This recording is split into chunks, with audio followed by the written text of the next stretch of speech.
People keep glorifying the arcade experience like it was easy onboarding. It wasn't. Arcades literally charge you to lose. And right now, the FGC is stuck in a growth vortex. Everybody has a theory about how fighting games should grow, but most of it ignores reality. Humans don't behave the way your theory needs them to behave. When I was 5 years old, I didn't go to the arcade to make friends. I went because the arcade had games I couldn't play at home. That was the point. Then it changed. Online didn't exist. If I wanted to play someone, a friend had to come over, or I had to go to a populated arcade. Not every arcade was populated. Finding an arcade was one problem, and then finding one people showing up to was another problem.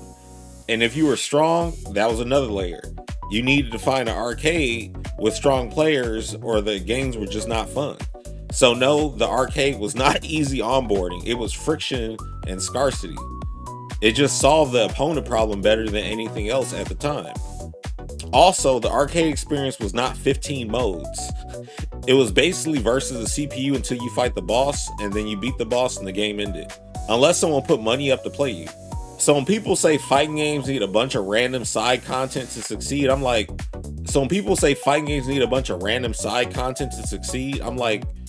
that is not even what made fighting games work back then. Online removed the barrier of leaving your house for competition, but it replaced it with new barriers. You need good internet, the game needs a good netcode, the game needs matchmaking that actually finds fair opponents fast, and even if the game has all of that, humans are still humans. People do not like losing. Most casuals do not want a training art, they want good games at their level. They want to feel like they belong, so chasing generic casuals is a waste of time. Casuals are casual about everything. They quit unless it's genuinely fun to them. So growth can't mean make this liked by everybody. That's a fantasy. Look at the timeline right now. Everybody is arguing like they're solving something, but it's 5 different fights. One person saying people don't like losing, another one saying fighting games are bad products, not bad games, another one saying stop asking for single player, another one saying esports ruin fighting games, somebody else saying I don't even want fighting games to grow. None of that is a plan. It's identity arguments. But here's the truth. Every growth argument online is really someone arguing for the kind of audience they personally want. The FGC has been calling itself small forever like nothing changed. That's delusional. I watched majors go from 300 entrants being huge to 5,000 for one game. Now that is growth. So the question is not, can we grow? We already did. The question is whether are we building something real or chasing optics. Street Fighter 6 is the best fighting game out as a complete product. It has content, modes, structure, but even when a game gives you a social hub, online creates problems arcades did not have. In the Battle Hub, you can sit at a virtual cabinet and play whoever sits down. And here's what people ignore. People can just get up. They can decide they don't want to play you. And they do it all the time. Imagine in real life, you sit down, you put your money in, and the person stands up and leaves because they don't want to play you. That will be crazy in person. But online is normal. So if you try to be social, you can get punished too. Strong players get avoided, known players get avoided. Gatekeeping is definitely real. Of course, there is also the element of proper usage of blocking someone when there is harassment and disrespect outside of the game happening. And there's also wholesome moments where people interact well with one another. But this is why perfect theory arguments annoy me. People don't think about human behavior. To be fair, I'm not saying virtual arcades are useless. A lot of games have them right now. Tekken has lounge style spaces looking like Vegas downtown. Guilty Gear has lobbies. 2XKO clearly is leaning into social too. And some games were ahead of this stuff early. Dead or Alive was doing lobbies and community features when people did not want to give it credit. Also, some fight games still don't even have anything like this, and it matters. Virtual spaces can help. They create spectatorship. You can see who's online, run long sets. It can build identity. Tournaments can become easier to run. But the hub is not the solution by itself. It's a tool. Online changes behavior. People can dodge, block, curate their opponents, and avoid strong opponents with no social consequences. So hubs can create community or they can create avoidance and gatekeeping, but both outcomes are real. And here's another problem people love to ignore: cheating. Offline, if you're cheating, you get caught faster. It's totally obvious, everybody can see it, and the tournament organizers can act. Online, anyone can do it if the game doesn't take prevention seriously. Also, rage quitting cannot be free. You shouldn't be able to disconnect and keep your points. That kills ranked integrity immediately. A competitive game needs enforcement, like automatic enforcement. If you disconnect, it should be a loss, period. If you keep disconnecting, you should be timed out of ranked, like locked out, and then banned if it keeps happening. Of course, if it's just from your connection being bad, there should be a way. I mean, I'm sure there is a way to tell the difference, but if you are caught cheating, it should not be a slap on the wrist. It should be a long ban, a year, 2 years, whatever. And it has to be inconvenient. If they can just make a new account in 30 seconds, it didn't punish anything. Make them have to switch accounts, switch a platform, switch a console, whatever. And if that gets flagged too, ban that too. And tournament enforcement matters too. If someone is confirmed cheating online, they should be barred from official events for a long time. A universal tournament ban. Because if the latter is not trustworthy, the product is not competitive. And if the product is not trustworthy, you cannot build a healthy community on top of it. People keep saying, I hate esports games. Esports is just competitive gaming. Fighting games are competitive by nature. So when someone says esports ruin fighting games, they usually do not mean competition. They mean a bundle of choices they cannot name. When they say esports game, they usually mean one or more things.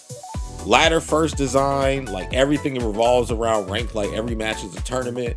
Broadcast first design, decisions made to look clean on stream, but not to feel good long term. Or standardizations, sanding down weird edges and personalities so nothing looks unfair. Patch treadmill, constant meta resets that make mastery feel temporary. And money optics, official circuits and prize focus that make it feel like a business pitch instead of a culture. Competition is not the problem. Optics over satisfaction is. The FGC has creators with a lot of eyes. It has major events pulling thousands for one game and multiple new game releases. So when people say we are niche forever, a lot of that is cap. Because what they really want is not a better genre. They want to be perceived as important and mainstream. So they talk like the scene is small when it helps them look rare. Then they want mainstream attention when it helps their numbers. That is not a growth plan, that is clout management. Some of y'all will not be happy until fighting games are Fortnite or League of Legends popular. Wanting more people in your stuff is normal, but when it turns into everybody has to care, that's insecurity. Look at poker or chess. They're not begging the world to validate them. They just keep the onboarding clean, good rules, clear progression, easy access to real competition. That is a quality argument, and it's fair. But demanding universal approval is not a quality argument, it's an ego argument.